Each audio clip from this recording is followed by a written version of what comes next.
ओम नमो भगवते वासुदेवाय। श्रीमद्भागवत प्रथम स्कंद षष्ठ अध्याय। सुतवाच शौनक आदि मुनि मध्ये सुत कहन्ति ज्ञानबोधे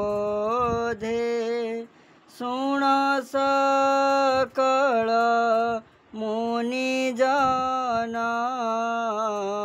से व्यास नारद प्रसन्न एमन्ते नारदंक वाणी से सत्यवती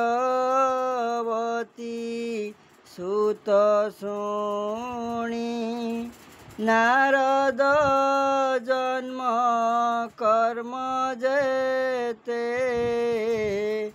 हरिंकी भजिले जेमन्ते ए सर्व कथा जानिबारे पुणी पूछिले आरबारे। हरि बोल। व्यासवाच थिले सन्यासी जेते दिन तुम्भंकु कले मंत्र दान संतोषे देई मंत्र दीक्षा गमिले जेणे तांको इच्छा तदंतरे कल किस तुम्भर प्रथम बयस जन्म संचयी प्रजापति बाळुत काळू जेते गति करी बंचंती प्राणी सर्वे तुम्भे बंचिल केउ भावे काल प्रवेश मुनिवर केन्हे छाड़िल कलेबर पूर्व कल्पर ए विचार कि रूपे हेले जाति स्मर तुम्भर ज्ञान देह अन्ते काल न हरिला के मन्ते एमंत व्यास मुखु शुणी ब्रह्मानंदन वाक्यवाणी शुण हरि हरि बोल। देवर्षि नारद वाच शुण हे मुनि शुद्ध चेता मो जन्म कर्मर वारता मते परम ज्ञान देई विप्रे जे गले पथवाही मु पुणी प्रथम बयसे मुनि जनक उपदेशे दीन बंचई माता कोले मन मो कृष्ण पाद तले मोर जननी विप्र घरे सेवकी पणे दीन हरे सेवई विप्र घरे निते न थाई आत्मार आयते एकई पुत्र तार मुही से मते दंडे न छाड़ई स्नेह पोषई नीति नीति मत हूँ नहीं अन्य गति मोर निमित्ते भिक्षा अन्न बहुत कल्पे तार मन सेवा पाइबर न काहीं ब्राह्मण घरे जामिलई मते भुंजाई अवशेष मोर जननी करे ग्रास ସଂସାର ଈଶ୍ୱର ଆୟତେ ଏମନ୍ତେ ଗଲା ଦିନା କେତେ। ମୁଁ ସେ ବ୍ରାହ୍ମଣ ଘରେ ଥାଇ ସନ୍ଧ୍ୟା ସକାଳ ନ ଜାଣଇ। ବାଳକ ପଞ୍ଚମ ବୟସେ ବଞ୍ଚଇ ଜନନୀର ପାଶେ। ମୋର ଜନନୀ ଏକ ଦିନେ ବ୍ରାହ୍ମଣ ଘରେ ଗୋଦୋହନେ। ଧେନୁ ଦୋହନ୍ତେ ପଥେ ବସି ସର୍ପେ ମିଳିଲା ପାଶେ ଆସି। ଦଇବ ଯୋଗେ ସେ ଦଂଶିଲା ତତ୍କ୍ଷଣେ ଜନନୀ ମମଲା। ମୁହିଁ ମାତାଙ୍କୁ ଅଗ୍ନି ଦେଇ ଭାଳଇ ଚଉଦିଗ ଚାହିଁ। ବିପ୍ରଙ୍କ ତହିଁ ମୋର ମନ ନିତ୍ୟ ଭାଳଇ ଛନ ଛନ। ତାହାଙ୍କୁ ଭେଟିବାର ଅର୍ଥେ ଗଲି ଉତ୍ତର ଦିଗ ପଥେ। ଅନେକ ପୁର ନଗର ଗ୍ରାମେ ବିପ୍ରଙ୍କୁ ଖୋଜି ପଥ ଶ୍ରମେ।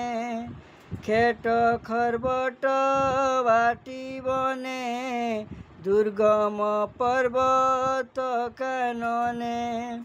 ପବିତ୍ର ଜଳେ ପୁଣ୍ୟ ତୀର୍ଥେ ଦେବେ ସେବନ୍ତି ଜହିଁ ନିତେ। ଉତ୍ତମ ସରୋବର ବନେ ହଂସ ସାରସ ଭୃଙ୍ଗ ସନେ। ପୁଣି ମିଳିଲି ଘୋର ଦେଶେ ପୂରିତ ନଳ କୁଶ କାଶେ। ହସ୍ତି ସେବିତ ବନ ଆଦି ଯେ ସ୍ୱର୍ଣ୍ଣ ଚିତ୍ର ପୁଣ୍ୟ ନଦୀ।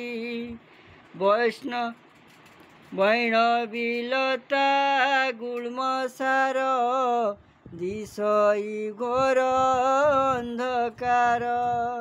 ସର୍ପ ଉଲ୍ଲକ ଶିବା ଗୃହେ ବନେ ଭ୍ରମଇ ଏକା ଦେହେ। ଏମନ୍ତେ ଭ୍ରମୁ ଘୋର ପଥେ ଶ୍ରମେ ପିପାସା ବୁଭୁକ୍ଷିତେ।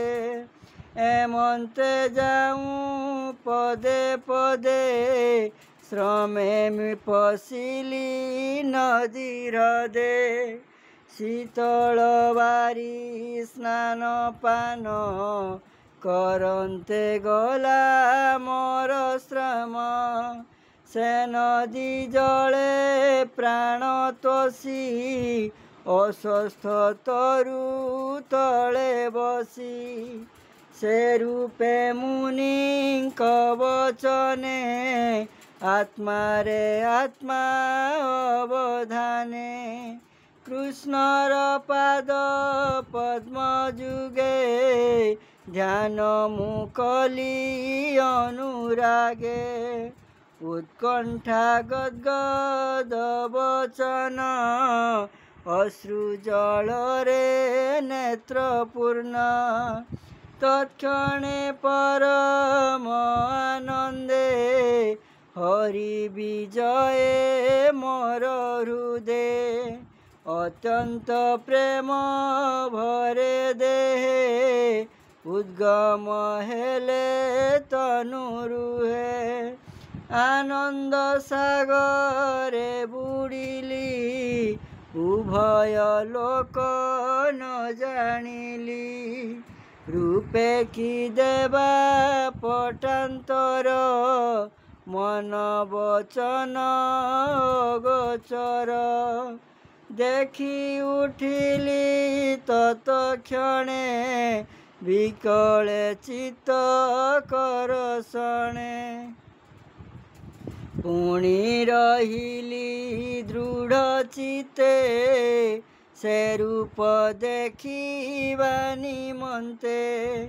से हरि होइले अंतर दिशिला घोर अंधकार बाहुड़ी चाहिली बाहरे दिश आकाश अभ्यंतरे ভিতরে বাহারে ন পাই আকুলে কম্পে মোর দেহি এমন্তে অন্তরিক্ষ বাণী কিবা অমৃত তরঙ্গিণী মন বচন গোচর স্বভাবে গম্ভীর সুস্বর प्रसन्न कला मोर मन शुणिली आकाश वचन ए जन्मे देखिबु तु काहीं मोहर आदि अंत नाही कुजन जनकर चित कर्म वासना रे जड़ित যাবত শুভ কর্মে চিত্ত আকর্ষে মতি ভ্রমে সে মতে পাইবে কেমন্তে কর্ম আবরি নানা মতে মোর সেবক সেবা ফলে তেণু দেখিলু মতে ডোলে মুজার চিত্তে নিত্য থাই তা হৃদয় মঙ্গল কাହିଁ এবে সাধুଙ୍କୁ সেবা করি দীর্ঘ জীবন দেহে ধরি হরি হরি বল দৃঢ় ভকতি মোর পাদে চিত্তে প্রসরু অপ্রমাদে এ দেহ ছাড়ি মোর ধ্যানে অন্তে মিলিবু ভুবনে মোর বিষয়ে তোর মতি কেবে নহিব দুর্গতি সৃষ্টি প্রলয় বাধা যেতে কেবে ন লাগিব তোতে মনুগ্রহে হেউ জ্ঞান এমন্ত আকাশ বচন স্বভাবে স্ফুরে অন্তরিক্ষে কে তাহা দেখিব প্রত্যক্ষে স্বভাবে রূপ নাহি যার মহামহিমা নির্বিকার সে বাণী শুনি চিত্ত স্থিরে প্রণাম কলি তাপୟରେ মোর জীবন কৃতকৃত্য শুণ হে সত্যবতী সুত সে বিনু ন জানইয়ান মো সর্বগতি ভগবান লাজ ভয়কু পরিহরি হৃদয় গোবিন্দ নাম ধরি অনন্ত নাম গুণ যেতে চিত্তে সুমরি অবিরতে ভূমি করই পর্যটন বিগত রাগ তুষ্ট মন মদ মৎসর মান তেজি কৃষ্ণ চরণে দৃঢ়ে ভজি এমন্তে ভ্রমু অনুদিন নির্মল হইলা মো মন এমন্তে মরণ নিয়ত কাল হইলা উপগত সংশয় স্ফুরে মোর মনে বিজুলি জনে নীল ঘনে দিব্য স্বরূপ মুহি দেখি তৎক্ষণে শরীর উপেক্ষী আনন্দে কৃষ্ণ অনুগ্রহে শূন্যে গমিলি দিব্য দেহে কল্পান্তে দিন প্রলୟରେ এ সৃষ্টি দক্ষিণ উদরে ক্ষীর জলধি মধ্যে স্থিত অনন্ত শয়নে অচ্যুত পশিলি তার অভ্যন্তরে निर्लेप निर्मल शरीरे जेबे सहस्र जुग गला शयनु अनंत उठिला तत्क्षणे ब्रह्म रूप धरी भूमि भियाई सृष्टि करी मरीचि